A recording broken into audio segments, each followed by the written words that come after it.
왕이신 나의 하나님, 찬송하냐 합시다. 모니터 조금 올려주세요. 모니터 스피커 좀 올려주세요.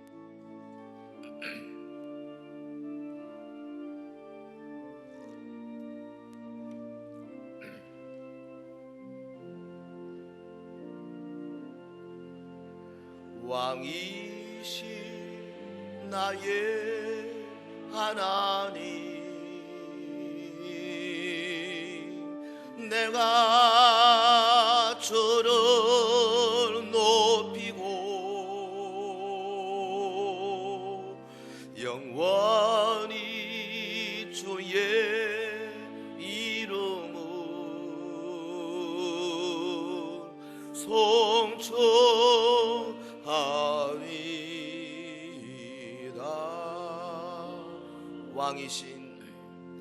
왕이신 나의 하나님, 내가 주를 높이고 영원히 주의 이름을 송축하리이다.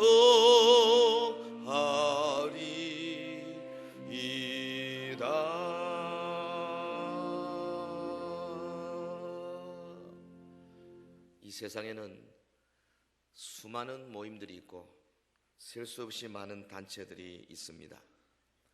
그 중에 가장 중요한 것은 두말할 것 없이 주님의 교회입니다. 왜냐하면 교회는 천지를 창조하신 하나님께서 직접적으로 계획하시고 직접적으로 섭리하시고, 그래서 교회가 시작이 됐지 않습니까? 세워진 교회를 하나님이 직접적으로 통치하시고 마침내 하나님 나라를 완성하실 때까지 우리 하나님의 관심의 가장 중심부에 교회가 있기 때문에 교회보다 귀한 것이 있을 수가 없죠. 근데 이 교회는 예수님의 교회입니다. 어느 교파나 교단이나 혹은 위대한 어떤 신학 사상, 예수님 생각보다 더 우선할 수가 없습니다. 예수님은 분명한 생각, 분명한 청사진, 분명한 블루프린트를 가지고 주님이 세우실 그 교회를 계획하시고 실제로 세우시고 지금 진행하고 계십니다. 여러분, 만일 우리가 정말 주님을 사랑하는 사람으로서 이 땅에 가장 이상적인 교회를 세운다면 어떻게 해야 될까? 먼저 신약 교회에 관한 예수님의 청사진을 먼저 가져야 됩니다. 건물 세우는데 무슨 설계도가 없이 건물이 되겠습니까? 이 사람 저 사람 인부들이 와가지고 나는 요래 하면 좋겠다, 니는 이래 하면 좋겠다 이래가지고는 건물이 될 수가 없어요. 아예 기초를 놓기 전부터 완성된 설계도가 있어야 되는 거죠. 그 예수님께서 이미 교회에 관한 청사진을 분명히 갖고 계신다 이 말이죠. 믿으시면 아멘 합시다. 예수님이 보통 분입니까? 그냥 하다 보니까 교회가 생기고 하다 보니까 뭐 이런저런 직분을 만들고 하다 보니까 이렇게 해야 되겠고 하다 보니까 남산동에 서인교회가 필요하고 서인교회가 처음에 시작 이래 하다가 하다 보니까 요래 바꿔야 되겠구나. 예수님이 그런 분이 아니라 이 말이죠. 아예 청사진이 있다 이 말이에요. 오늘 본문 여기 마태복음 16장에 보면 이 교회라는 단어를 예수님이 처음으로 사용하십니다. 에클레시아. 에크는 뭐로부터? 클레시아, 칼레오, 부르다. 세상으로부터 불러냄을 받은 사람들의 모임이 바로 교회죠. 근데 이 말씀 속에서 우리는 예수님이 꿈꾸시는 그 교회의 특징을 네 가지로 발견할 수가 있습니다. 이것들은 단순히 당시 제자들에게 교훈으로 주시는 그런 말씀 정도로 치부하면 안 되죠. 매우 중요한 원리들이 여기 들어가 있습니다. 여러분, 우리 서연교회가 정말 하나님이 기뻐하시는 공동체가 되기 위해서는 먼저 이 교회를 가슴에 품으시고 교회의 일꾼들을 양육하시던 그 주님의 심정을 알아야 됩니다.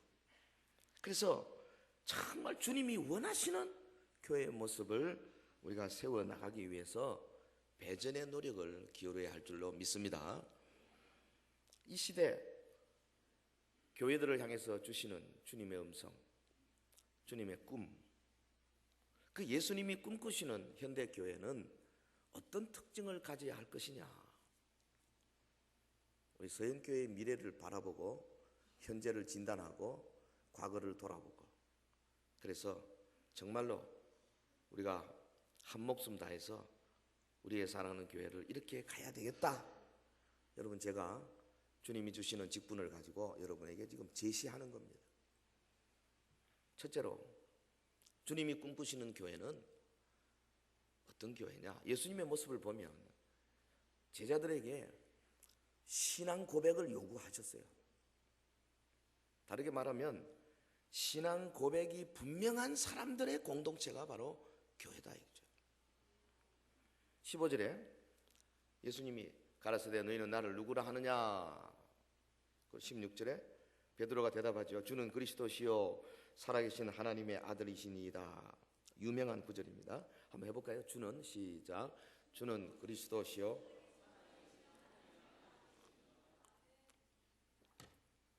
주님이 꿈꾸시는 교회는 분명한 신앙 고백을 통하여 그리스도인이 된 사람들, 그 사람들이 모인 집합이 되죠. 예수님은 교회의 머리입니다. 근데 제자들의 신앙 고백을 끌어내기 위해서 일부러 이 질문을 던지는 거죠. 너희는 나를 누구라 하느냐? 언제입니까 이때가? 예수님께서 제자들과 더불어 갈릴리에서 시작해서 한 3년 지났습니다. 이제 십자가 고난을 앞두고 주님 생각에 이 친구들하고 한번 조용하게, 그동안에 너무 사람들이 많고 병자들이 많고 어디 제자들과 함께 이렇게 편안한 시간 좀 주의를 줘서 가르칠 시간이 없어요. 그래서 제자들을 끌고 어디로 가시느냐? 이 갈릴리 팔레스타인 최북단, 북쪽 갈릴리 호수보다 훨씬 위에 헬몬산 산기슭까지 간 겁니다. 가이사랴 빌립보라는 동네예요. 그러니까 주변에 사람들이 없죠. 조용하죠. 아주 주님이 주의를 집중해서 제자들에게 지금 이제 가르치고자 하시는 의도가 여기 나타나죠. 사람들이 나를 누구라 하느냐? 제자들이 대답하죠. 들어는 엘리야, 들어는 예레미야, 들어는 세례 요한이 죽었다 살아났다 하고, 들어는 선지자 중에 하나라고 합니다. 예수님 별로 그 관심 없어요. 세상 사람들이 나를 누구라 하느냐 별로 관심 없었어요. 주님의 관심은 제자들의 입에 뭐라고 고백하는가, 그 관심이죠. 그래서 너희는 나를 누구라 하느냐? 이때 베드로가 주는 그리스도시요 살아계신 하나님의 아들이니이다. 주는, 우리말로 주는이지만 원래 원어는 You are the Christ. 당신은 이 말입니다. 근데 우리말에 이 당신 좀 높인 그대할 수도 없고 귀하할 수도 없고 아주 곤란해서 그냥 주는 이렇게 번역한 거예요. 사실은 You are the Christ. 당신이 바로 그리스도입니다. 이런 뜻입니다. 주님은 그리스도입니다. 메시아입니다. 이스라엘 백성들이 수천 년 동안 기다려왔던 바로 그 구원자입니다. 그 이름 부름 받은 자입니다. 구약의 제사장, 선지자, 왕들로 인하여 예표되는 바로 구원자입니다. 그리고 하나님의 아들이기 때문에 주님은 신성을 가지신 분이십니다. 대단한 고백이죠. 바로 자기와 같이 식사하고 화장실도 가시고 발도 씻어야 되고 같이 사시는데 그분을 보고 당신은 하나님입니다. 이게 보통 일입니까? 그러니 주님이 뭐라 그래? 바요나 시모나 네가 복이 있다. 이를 내게 알게 아니라 혈육이 아니고 하늘에 계신 아버지시다. 내가 네게 이르노니 너는 베드로라. 이름 지어주죠. 베드로, 페트로스, 반석이라. 내가 이 반석 위에 내 교회를 세우겠다. 여러분, 너는 베드로라, 반석이라. 요거는 남성입니다. 페트로스. 근데 그 다음에 나오는 내가 이 반석 위에, 이 반석은 여성입니다. 페트라. 그러니까 그 베드로 위에, 베드로라는 개인 위에 교회 세운 게 아니죠. 베드로의 고백 위에 세운다, 이렇게 해석해야 됩니다. 교회의 비밀이 여기 있어요. 교회는 세상의 조직이나 단체가 아니에요. 교회는 아주 철저하게 신앙 고백하는 사람들, 이 사람들에 의해서 이루어지는 겁니다. 예수님이 제자들에게 신앙 고백을 요구하신 것은 뭘 의미하느냐 하면은, 주님이 이제 교회를 세울 것인데 교회는 신앙 고백이 분명한 사람들에 의해서 세워져야 한다, 이거를 지금 말씀하는 거예요. 사랑하는 성도 여러분, 교회는 구원받은 사람들의 모임이에요. 교회는 건물이 아닙니다. 십자가를 높이 달았다고 교회가 되는 게 아니에요. 진정한 교회라면 성도 한 사람 한 사람에게 구원의 감격과 고백이 있어야죠. 고백이 뭡니까? 바로 나사렛 청년 예수, 그분이 수천 년 하나님이 예언하신 바로 그 메시아다, 구원자다. 그가 육신을 입고 오셨다. 그가 바로 하나님의 아들이시고 하나님이시다. 이 사실을 믿음으로 고백하고, 그 고백했으면 그 앞에 무릎을 꿇고 그분이 시킨 대로 순종하고 행하는 자세를 가진 성도들로 인하여 구성된 것이 바로 교회다, 이 말이죠. 할렐루야. 그 교회를 구성하는 교인 한 사람 한 사람이 매우 중요합니다. 교인이 되기 위해서는 반드시 베드로의 고백이 있어야 합니다. 근데 너무나 많은 교회들이 오늘날 구원의 확신도 별로 안 가르치고 점검도 별로 안 하고 교인을 함부로 받아들이지요. 등록을 아무렇게나 시킨다는 뜻입니다. 세례도 솔직히 문답하고 세례를 주지만은 솔직한 마음으로 저분이 제대로 믿나 확인하면, 만약에 그게 안 되면 저분이 시험 받을까 싶어서 그만 대충 주는 경우도 솔직히 많아요. 여기서부터 교회가 부패하기 시작합니다. 그리고 교회의 순수성에 금이 가기 시작하는 거죠.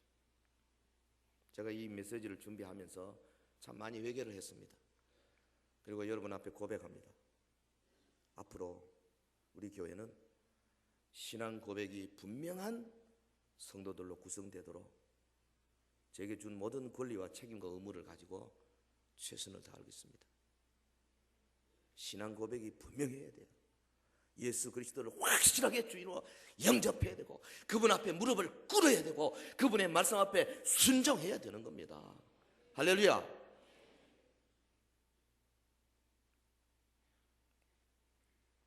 일반적으로 교회가 교회답지 못하고 실패하는 이유는 빨리 성장하고 싶은 그런 욕심 때문이라든지 혹은 여러 가지 이유 때문에 신앙 고백이 불확실한 사람들에게 교회의 중요한 직책을 맡기는 탓입니다.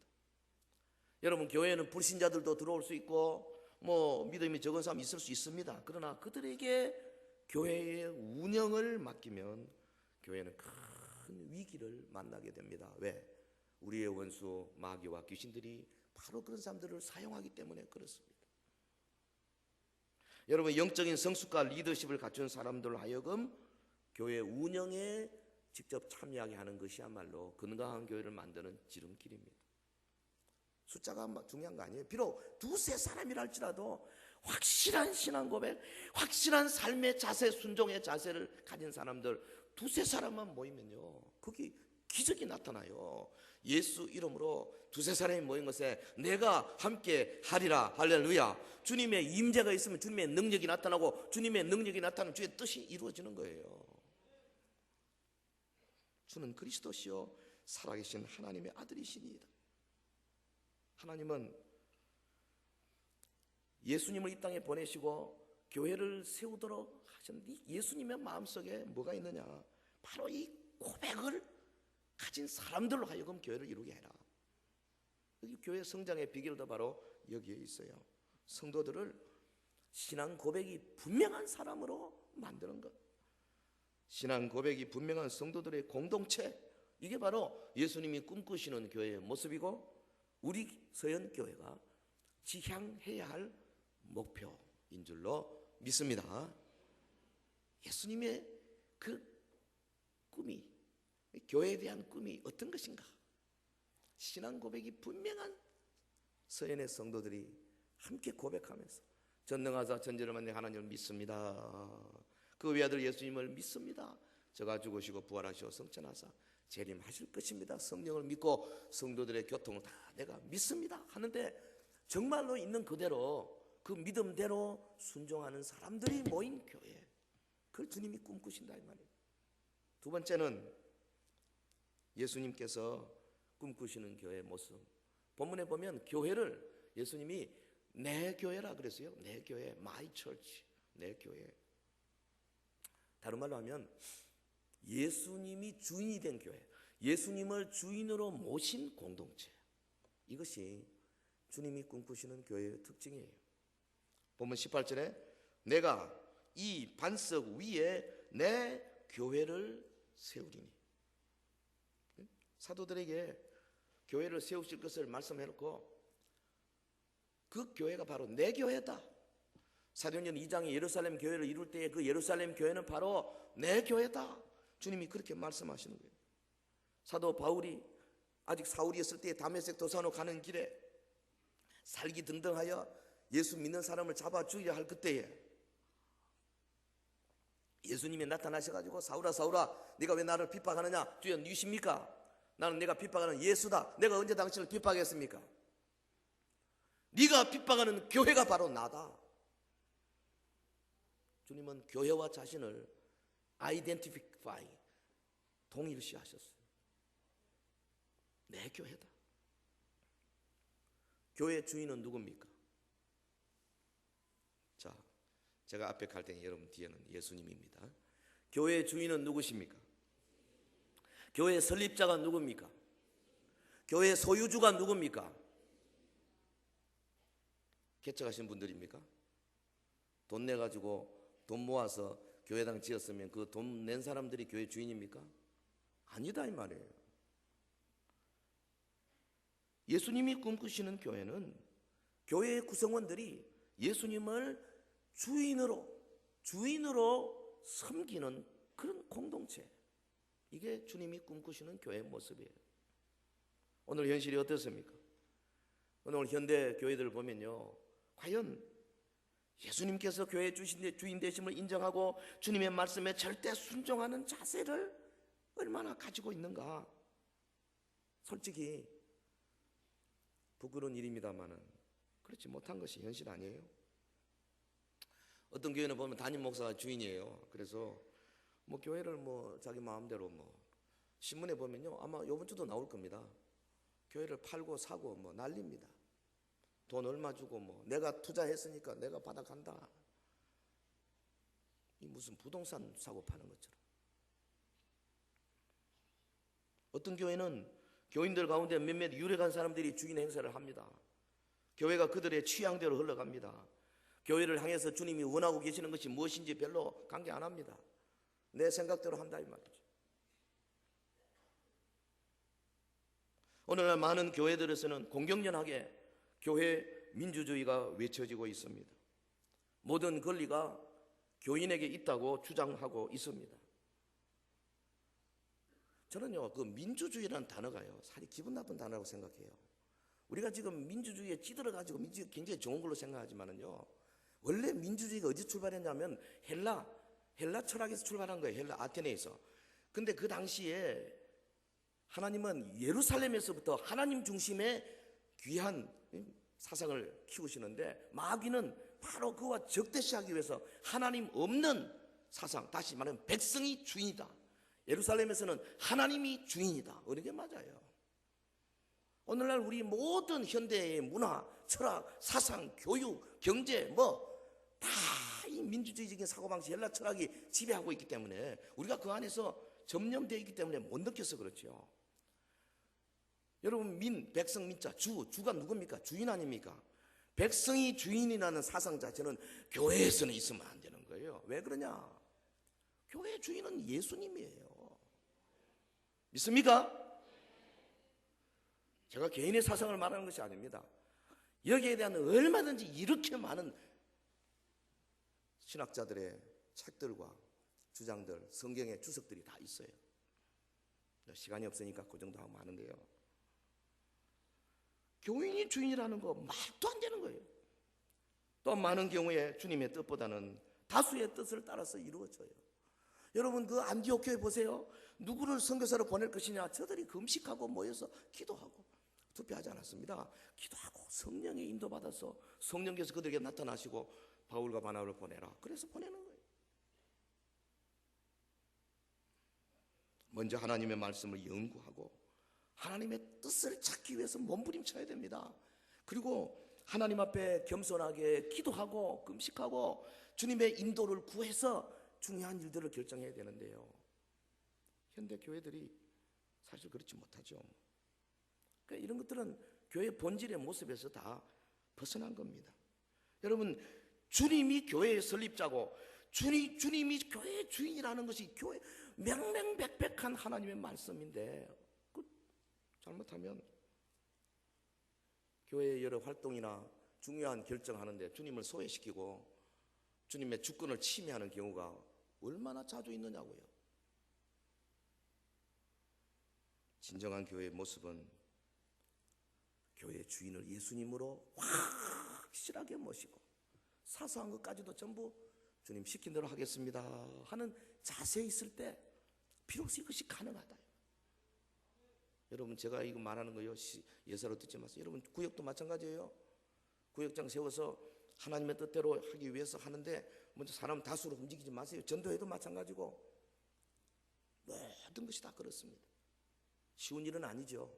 사람들의 의견을 모으는 거 필요합니다. 그러나 궁극적인 주인은 누구냐? 주님이라는 사실을 절대로 잊어버리면 안 되고 언제나 주님으로부터 말씀을 받고자 노력하는 자세가 필요하다.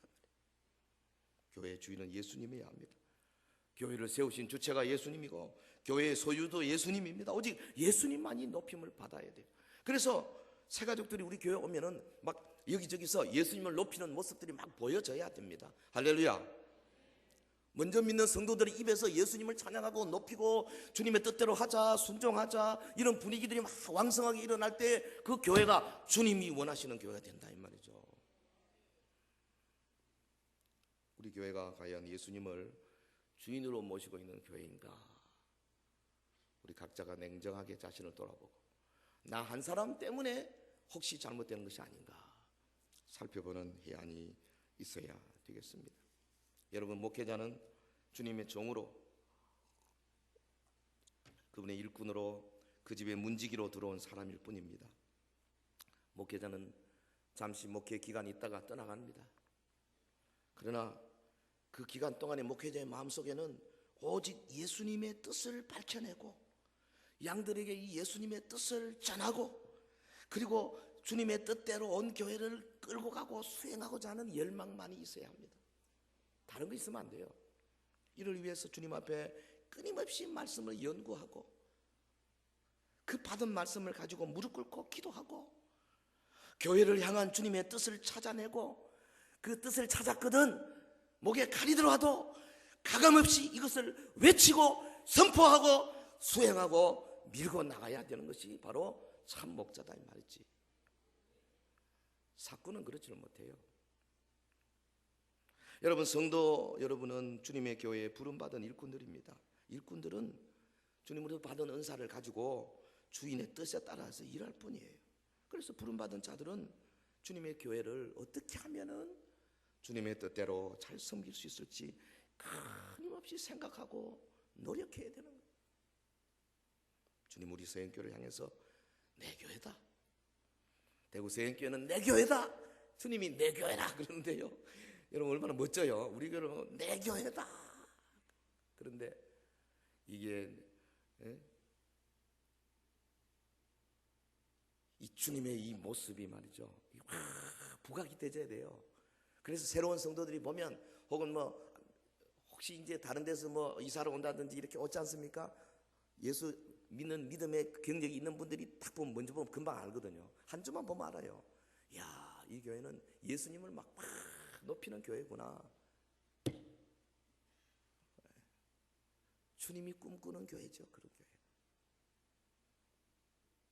설교에서든 성도들의 모임에서든 뭐 화장실에서 대화를 하든 식당에서 가든 예수님이 높여지는, 내 말 한마디 한마디가 하나님의 영광이 돌려지고 예수님이 높여지고 몸된 교회가 높여지고 열심히 전도하고 기도하는 사람들이 막 대접받고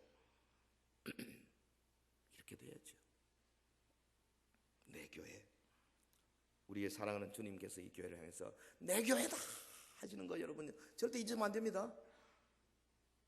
몇 년 전에 제가 어떤 그 재판 국장을 맡아가지고 어느 교회 그 분기구 재판해 보니까 아이고 양쪽에 싸우는데 이게 누구 교회인데 그게 제일 큰 힘이더라고요.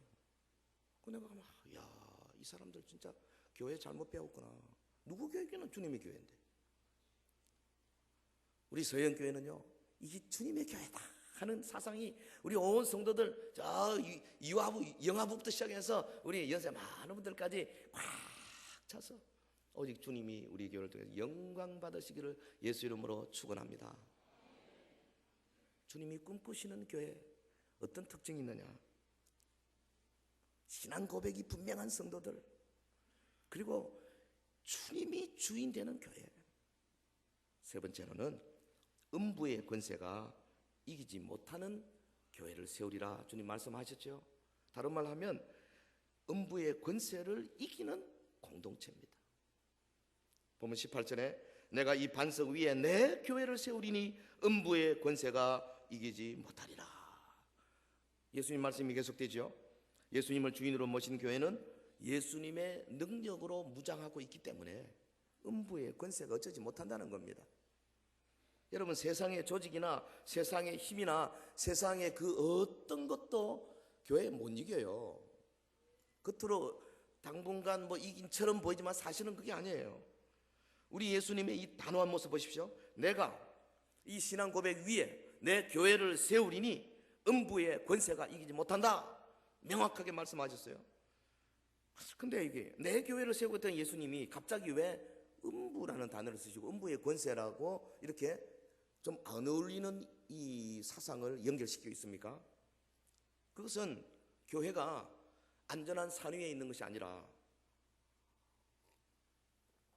교회가 있는 위치가 험한 세상 한복판이기 때문에 그렇습니다. 여러분 교회는 세상이라고 하는 바다 한가운데 항해하고 있어요. 폭풍 때문에 흔들리기도 하고 뭐 여러 가지 어려움이 옵니다. 음부의 권세가 뭡니까? 이 교회를 대리 흔들고 구멍내고 혹은 파손시키려고 하는 세력이 바로 음부의 권세예요. 마귀는 하여튼 세상의 모든 것들을 총동원해서 교회를 공격해요. 뭐 때로는 세상에 돌아가는 여러 가지 사상들, 철학들, 초등 학문들, 혹은 세상의 음란한 그 문화들, 혹은 여러 가지 가치관들, 하나 성경과 반대되는 그런 여러 가지 것들을 총동원하고, 또는 세상에 여러 가지 좋지 않은 사람들, 이단들, 사이비들, 혹은 교회 안에 성격적으로 계속 불평 불만 많이 하는 사람들, 이런 사람들을 동원해요. 그래서 그 사람들을 통해서 어떻게 하든지 흔들어내고 구멍을 뚫고 하기 위해서 몸부림치는 거예요. 그래서 에베소 6장에 사도 바울이 그러잖아요. 영적인 전투, 하나님의 전신갑주 입지 않으면 못 이긴다. 그래서 우리가 진리의 허리띠를 띠고 복음에 예비한 신발 신고 호심경 흉배 붙이고, 그리고 여러분 믿음의 방패 들고 구원의 소망의 투구 쓰고, 그리고 성령의 검 곧 하나님의 말씀으로 이 영적인 전투를 우리의 싸움은 혈과 육에 대한 것이 아니고 오직 하늘의 악한 영들에게 대한 싸움이라. 이 싸움이 현재적이에요. 그래서 이 싸움에 걸려서 상처받는 사람들은 은혜, 찬송을 해도 은혜가 안 되고 설교를 들어도 딴 생각하고 앉았고 전혀 이게 지금 안 되는 거예요. 뭐가. 근데 이게 그냥 내가 안 되는 게 아닙니다. 악한 영들에 있어 영적 전투에서 지금 상처받고 피 흘리고 있는 거예요. 그런데 여러분 아무리 마귀가 혈안이 되어도 궁극적인 승리는 교회의 것이 될 줄로 믿습니다. 음부의 세력들이 아무리 날뛰어도 예수님의 교회를 이길 수 없어요. 이 예수님의 약속이고 또 확신이고 고백이고 선포입니다. 음부의 권세가 이기지 못하리라. 왜 그렇습니까? 교회 안에 거룩한 힘이 있어요. 이 힘은 예수님이 주시는 힘이에요. 여러분, 예수님은 하늘과 땅의 모든 권세를 가시다 그랬잖아요. 무슨 힘입니까? 주님이 의도하시는 교회는 기도의 힘을 가지고 있습니다. 성령의 힘을 가지고 있습니다. 십자가의 힘, 보혈의 힘을 가지고 있어요. 거기에 특별히 사랑과 용서의 힘을 가지고 있어요. 이 힘 앞에 음부의 권세가 좀 날뛰는 것 같아도 결국은 무너지고 마는 거죠. 할렐루야. 지금 우리 교회는 어떤지, 여러분 개인 가정은 어떤지 모르겠어요. 섬기는 구역들을 한번 돌아보시기 바랍니다. 과연 음부의 권세를 우리 구역들이 계속해서 이기고 있는가? 아마 때로는 화살 맞아가지고 피 흘리기도 하고, 그것에 구역이 깨지기도 하고 어려움 갖기도 하고 그럴 겁니다. 그러나 궁극적인 승리는 우리 것이에요. 주님이 그림 그리고 있는, 주님이 꿈꾸고 계시는 교회는 어떤 거냐? 음부의 권세가 꼼짝 못하는 그런 능력이 있는 교회를 주님이 세우기로 작정하시고, 그래서 예루살렘 교회가 왕성하게 일어나서 그 주변에 당시에 예루살렘이 교회가 생기기가 거의 불가능한 현장에서도 놀랍게 일어나고, 데살로니가 지방에 교회가 생기기가 거의 불가능했지만은 놀랍게 왕성하게 일어난 이유가 바로 이것 때문입니다. 우리 모두 서현 교회를 주님이 꿈꾸시는 교회, 음부의 권세가 함부로 건들지 못하는 그런 공동체, 음부의 권세를 이기는 공동체 세워나가기 위해서 우리 달려가시기를 이 주의 이름으로 축원합니다. 그리고 또 하나 주님이 꿈꾸시는 교회의 특징, 네 번째로 천국 열쇠를 주리라 말씀하셨어요. 천국 열쇠를 소유한 공동체. 본문 19절에 내가 천국 열쇠를 내게 주리니, 그 다음 우리 같이 합시다. 시작. 네가 땅에서 무엇이든지 매면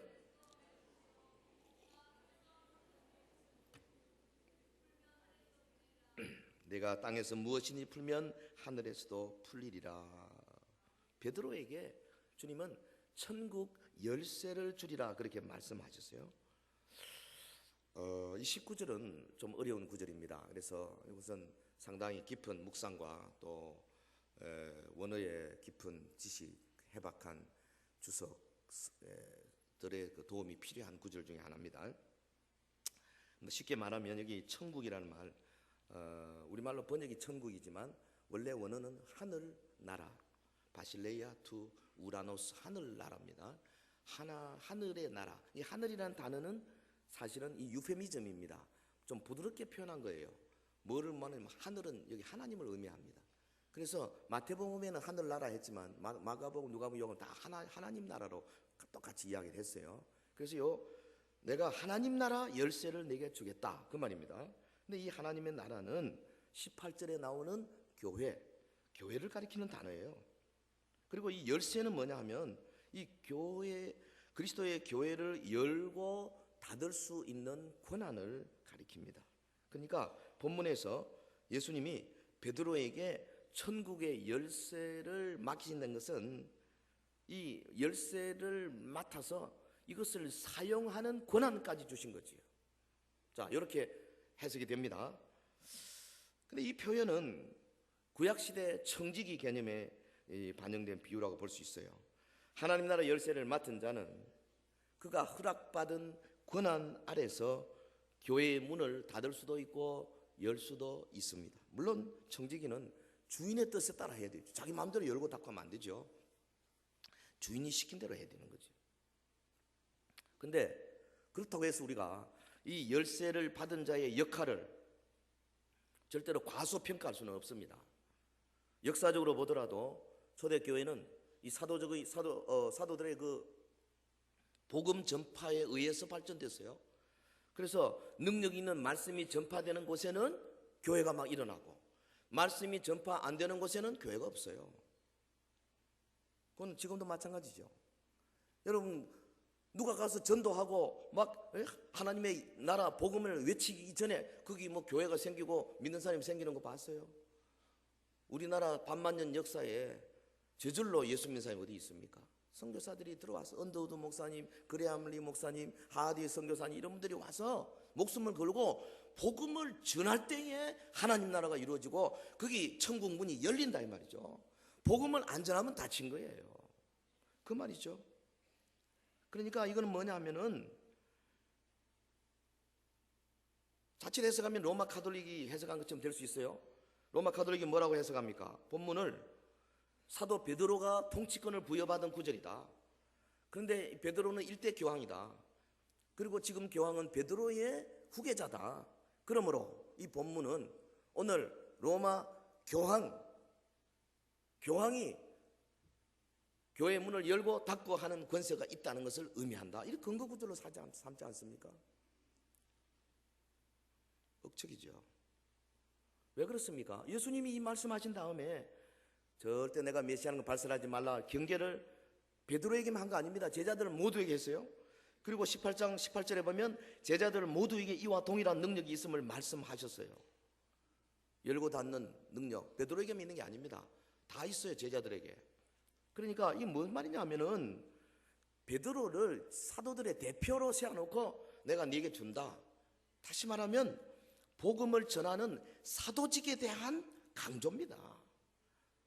신약 교회로 말하자면 복음 선포의 그 직능에 대한 강조예요.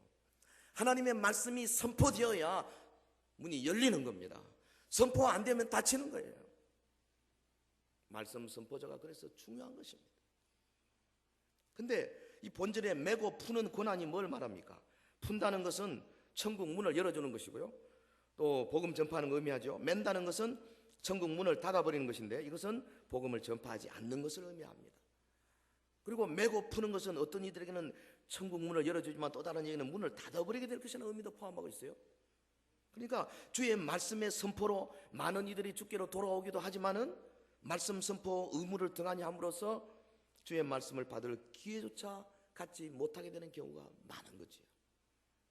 그래서 좀 더 확대 해석하면 우리 성도들 한 사람 한 사람이 여러분은 오이코스들에게 천국 문을 열고 닫을 수 있는 권한을 갖고 있는 것 같아요. 내가 가서 말씀을 전해줘야 열리는 거예요. 근데 전할 기회가 있는데도 닫아버리면 그 사람 앞에 천국 문 닫아버리는 거죠. 메고 푸는 권세가 바로 이런 겁니다. 그러니까 이런 위대한 권세를 줬는데 우리가 제대로 안 했을 때 주님이 그냥 두겠습니까? 심판날에 반드시 이거 체크하죠. 특별히 여기 메고 푸는 것은 교회의 구성원에 대한 권징의 시행으로 볼 수 있습니다. 18장 18절이 확실하죠. 사도 바울은 이 권징을 사도들뿐 아니라 목회자들 나가서 온 교회에 부여한 특수한 임무로 규정하고 있습니다. 고린도전서 5장 1절에 13절, 고린도후서 13장 10절, 디도서 2장 15절, 디도서 3장 10절에서 11절. 그러니까 이 교회에서의 권징은 예수님을 따르기 위해서 반드시 필요한 불가피한 요소예요. 예수 그리스도의 교회는 단순히 사람들이 모인 집단이 아니거든요.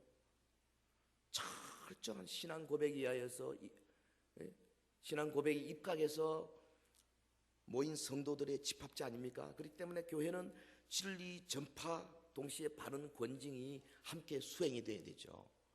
우리의 존경하는 장로교 창시자 요한 칼빈은 참교회의 3대 지표를 말했어요. 3대 표지. 첫째는 뭐냐? 말씀의 선포. 온당한 말씀의 선포입니다. 성경대로 선포해라. 그래서 강해 설교해라 이 말이죠. 두 번째는 정당한 성례 구행. 성례, 세례와 성찬을 제대로 해라. 그리고 세 번째가 올바른 권징을 해라. 권징. 잘하면 상 주고 못하면 벌 주고 이거 해라. 그래야 참 교회다. 근데 그런 의미에서 칼빈은 당시 제네바에서 그렇게 했어요. 아주 무섭게 권징했어요. 복음 전파 잘 했습니다. 성례 철저하게 했습니다. 그런데 오늘 현대교회에서는 과연 이런 것이 되고 있는가? 제가 볼 때는 말씀 선포나 성찬은 좀 모르겠어요. 권징은 낙제점입니다.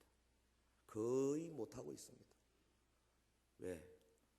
교회의 주인이 주님이라는 것이 분명하지 않기 때문에 이런 결론이 되지 않는가 생각이 돼요.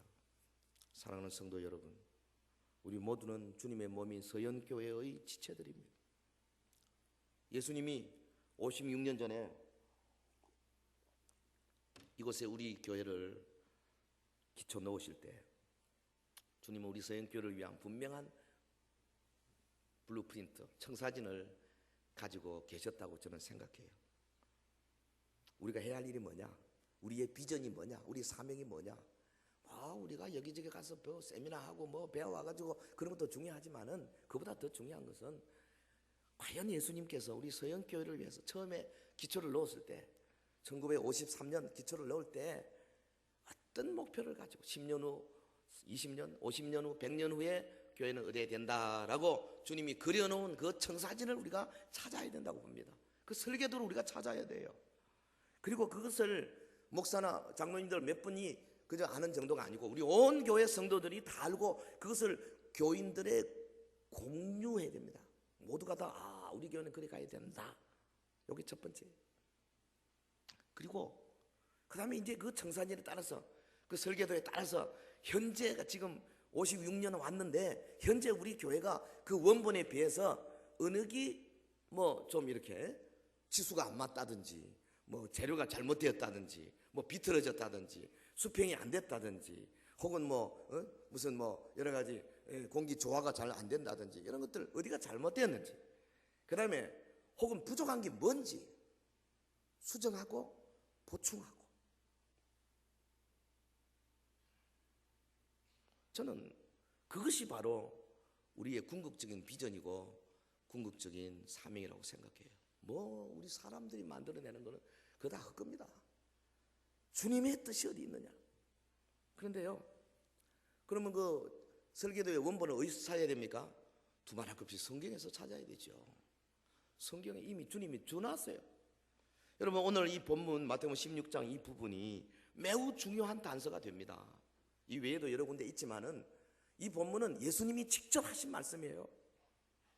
예수님이 처음부터 꿈꾸셨던 교회의 4가지 특징이 본문에 분명히 나타나 있습니다. 주님 우리 서영교회를 신앙 고백이 분명한 성도들의 공동체로 세우기를 원하고 계십니다. 그래서 우리가 전도되어서 오는 사람들 잘 양육해서 신앙 고백을 하도록 만들고 실제로 그 믿는 사람들에 한해서 분명히 등록받고 그들에게 정말 더 양육하고 세워서 이제 그 직분도 주고 양육해 나가는 성경에 예언된 그리스도여 하나님의 아들로 예수님을 고백하도록 하는 이 일에 그래서 지체의 삶을 잘 살게 만드는 이 일에 최고의 가치를 두고 가야 되죠. 주님 우리 서영교회를 예수님을 주인으로 모신 사람들의 공동체로 세우기를 원하십니다. 우리 교회의 모든 부서의 사역과 활동이 철저히 주인 되신 주님의 명령으로 집행되고 있는가를 살펴봐야 됩니다. 그래서 어느 한 구슬이라도 그렇지 않으면 속히 온 힘을 다해서 그것을 고쳐 나가지 않으면 우리는 주님이 꿈꾸는 교회가 될 수가 없는 거죠. 감리를 잘해야 되죠. 주님은 우리 서현교회를 음부의 권세를 이기는 공동체로 세우기를 원하십니다. 그래서 이거 아마도 가장 중요한 것은 예배일 거예요. 우리 교회 예배는 성령의 감동이 막 넘치고 회개하는 영혼들이 막 줄을 잇고 아멘. 치유의 역사가 계속해서 일어나고 귀신들이 쫓겨나고 헌신의 결단들이 날마다 새로워지는 그런 예배. 주님의 꿈이 이루어질 것입니다. 그리고 주님은 우리 서현교회를 천국 열쇠를 소유한 공동체로 세우기 원하십니다. 여러분 우리 교회의 모든 사역 역량이 복음 전파를 통해서 잃어버린 영혼들을 하나님 나라로 인도하는 거기에 목표에 최고로 집중될 때에 이게 가능해요. 여러분 주님이 꿈꾸시는 교회 되려면요 모든 사역을 전도와 봉사에 맞춰야 돼요. 예산 쓸 때도 여러분 가능하면 먹는 거 이런 거 교회 돈으로 안 쓰면 좋겠어요. 어느 부서든지 간에 가능하면 자기 먹는 거 자기가 내서 하세요. 교회 예산으로 이렇게 한번 쓰지 마세요. 그래서 그걸 아껴가지고 더 선교하고 전도하고 봉사하고 개척교회 도우고 어려운 이웃을 향하여 사랑의 손길을 내는 일에 가야 됩니다. 우리 교회 성도들은요 매는 것도 가끔씩 필요하겠지만 푸는 사람들이 되면 좋겠어요. 푸는 사람들이 이해하고 용서하고 사랑함으로 이 땅에서 저주받은 자들을 그 저주에서 푸는 사람들이 되기를 주의 이름으로 축원합니다. 병고에 묶여있는 자들은 그 병고에서 풀어주고, 주님을 알지 못하고 하나님의 말씀을 알지 못하는 이 무지에서 묶여있는 자들은 그 무지에서 풀어주고, 세상에 여러 가지 육신의 정욕, 안목의 정욕, 이 정욕에 묶여있는 사람들, 욕심에 묶여있는 자들은 그 욕심에서 풀어주는 사람들이 되어야 하겠습니다. 바로 이 일을 위해서 주는 우리에게 이와 같은 메고 푸는 권세를 주신 거예요. 여러분, 성경에 나타난 주님의 꿈이 바로 우리의 꿈이 되기를 바랍니다. 우리의 가치관이 주님의 가치관과 같은 것이 되기를 바랍니다. 교회를 사랑하는 농도에 있어서도 예수님이 교회를 위해서 자기 몸을 내어놓으신 것처럼 좀 우리도 목숨까지 내기 좀 어려울지 모르지만은 그래도 말이라도 그 수준에 좀 가서 그렇게 좀 했으면 좋겠어요. 제가 지난번에 이야기 드렸지만 저는 제 남은 목회 모든 역량을 이 주님이 꿈꾸시는 교회를 되도록 하기 위해서 투자하겠습니다. 저를 도와주시고 저를 격려해 주시고 저를 밀어주시기를 주의 이름으로 부탁합니다. 그리고 우리 교회가요, 정말 앞으로 5년 10년 후에 서영교회는 이 땅에서 주님이 가장 처음 설계도대로 만든 그런 교회다. 그래, 한번 그 말 들으면 얼마나 감사하겠어요. 천국에서 베드로 만나서, 야, 참 박 목사, 내 본이 예수님이 나에게 말했던 그대로 하려고 네 몸부림쳤다. 좀 그 말 좀 듣는 게 소원이에요. 우리 모두가 다 주님의 나라에서 그 아름다운 순간을 맞이하기 위해서 최선을 다할 은혜가 있기를 주의 이름으로 축원합니다. 축원합니다. 기도합시다. 우리 다 같이 한번 합심해서 간절한 마음으로 기도하겠습니다. 주님이 꿈꾸시는 교회, 네 가지 특징 우리 생각했습니다. 그렇습니다. 우리 힘으로는 감당할 수가 없습니다만은 그러나 우리 주님께서 능히 할 수 있습니다. 신앙 고백 분명해야죠. 예수님을 주인으로 모셔야 되죠. 음부의 권세를 이기는 오늘 우리의 거룩한 힘이 필요합니다. 기도의 힘, 말씀의 힘, 성령의 힘, 십자가 보혈의 힘이 필요합니다. 사랑과 용서의 힘이 필요합니다. 천국의 열쇠를 소유했습니다. 말씀을 전파해서 우리 주변에 많은 사람들에게 천국의 문을 열어내는 하나님의 백성들이 되어야 되겠습니다. 다 같이 동성으로 기도하겠습니다. 거룩하신 우리 하나님 아버지, 주의 은혜와 사랑을 진실로 감사와 찬송을 드립니다. 오늘도 이처럼 아름다운 하나님의 말씀을 생각했습니다. 넘어지지 않도록 우리를 세워주시기를 간절히 원합니다. 주님은 오늘 우리에게 분명한 목표를 보여주셨습니다. 청사진을 보여주셨습니다. 블루프린트를 보여주셨습니다. 아버지 설계도대로 우리가 가야 되겠습니다. 때로는 아버지여, 주님이 원하지 아니하는 재료들이 들어있지 않습니까? 주님께서 전혀 설계도에 나타내지 않은 여러 가지 다른 지수들이 들어있지 않습니까? 하나님 아버지, 또 다른 공간, 주님이 원하지 않은 공간들이 있지 않습니까? 주여, 우리를 용서해 주시고 우리의 부족을 주님께서 깨닫게 하시고 하나님의 우리를 채워주시기를 간절히 원합니다. 성령의 역사가 필요합니다. 이를 위해서 더 많이 기도하고 더 많이 엎드리고 더 하나님 앞에 영광 돌려드리는 믿음의 종들이 되게 하여 주시기를 간절히 원합니다. 성령이여 역사하옵소서. 하늘의 문을 활짝 열어주시옵소서. 사랑하는 주의 백성들에게 분명히 하나님의 말씀을 붙드는 아름다운 모습이 있게 하여 주시기를 간절히 원하옵나이다.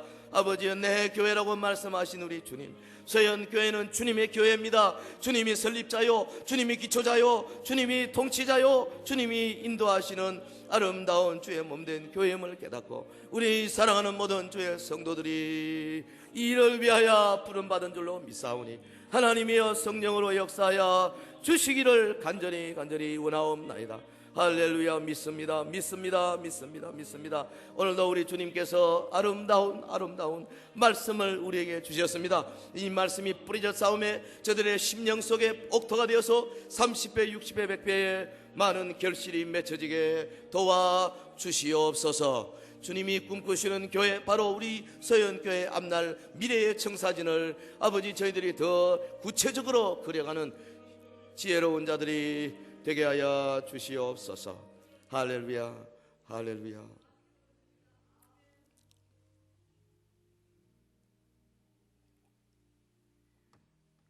거룩하신 하나님 아버지, 시온성과 같은 이 귀한 교회, 주님이 피로 값주고 사신 이 교회, 눈물로 우리가 섬기며 봉사하며 세워나가는 귀한 성도들 많이 보내주시니 참으로 감사합니다. 주여, 우리 서영교 56년 전에 이렇게 아름답게 세워주셔서 여기까지 오게 하시고, 아버지여 정말로 이 대구 땅에 우뚝 세워주신 것 감사합니다. 하오나 정말 주님의 그 설계도대로 우리가 되어 있는지, 혹 주님이 원하지 아니하는 설계도에 없는 방들은 없는지, 설계도에 없는 자료들은 들어가 있지 않는지, 주님 치수는 정확한지, 주여 주께서 우리의 마음에 지혜의 빛을 허락하시고 지식의 빛을 주셔서 깨닫게 하시고 하나하나 고쳐나가며 바로잡아 나가며 채워나가며 아름답게 세워나가는 주의 성도들이 되게 하옵소서. 예수님 이름으로 기도하옵나이다. 아멘.